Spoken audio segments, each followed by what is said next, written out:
नवाज शरीफ ने लंदन से बैठ के 2 लोगों की मेजॉरिटी ड्यूटियां जो है ना, बल्कि तीन लोगों की मेजॉरिटी ड्यूटी लगाई, एंड तीनों के तीनों have been absolute failures. Absolute, बल्कि 3 भी नहीं, सॉरी 4। मैं एक और चौथा बंदा भी आ गया दिन में।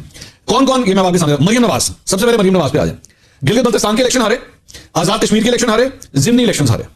ठीक है, जिस कैंपेन को मरियम नवाज ने लीड किया वो सारे कैंपेन आप लोग हारे। अच्छा, फिर उसके बाद शहबाज शरीफ। ये शहबाज शरीफ का किया था ये जो पीडीएम का टेक ओवर था ना, और ये इमरान खान के तरीके से तमाम लाना, इसका सारा जो मास्टरमाइंड है ना, वो शहबाज शरीफ साहब थे। मेरा ख्याल में नून लीग सर तोड़ के भी नवाज शरीफ अगर कोशिश करते ना, तो इतनी जूतियां नहीं पड़ सकती थी नून लीग को, जो माशाल्लाह शहबाज शरीफ ने दिलवा दी। मतलब आप इनका हाल देख लेना क्या हो रहा है। जो 10 अप्रैल से लेकर आज तक ये जो कहानी चली है, आज क्या तारीख होगी, आज 12 जनवरी होगी। 10 अप्रैल से लेकर 12 जनवरी तक जो शेर का हाल हुआ है पंजाब के अंदर, जिसकी इंतहाई हुई नवाज शरीफ। और उसके बाद जो तीसरा बंदा है वो है हमजा शहबाज, जिन्होंने इस ब्रिलियंट एफर्ट के साथ जो है वो आज शेर को इस तरह बिल्ली बना के रख दिया। और चौथा बंदा ऑब्वियसली राणा सनाउल्लाह साहब, ये जनाब 25 मई को जो है वो मैं 4 बंदे ऐसे ठोकांगा, 4 बंदे मैं उन्होंने लितर मारूंगा, 4 बंदे मैं इधर उठा के जेल में फेंकूंगा, और उसके बाद हम सब कुछ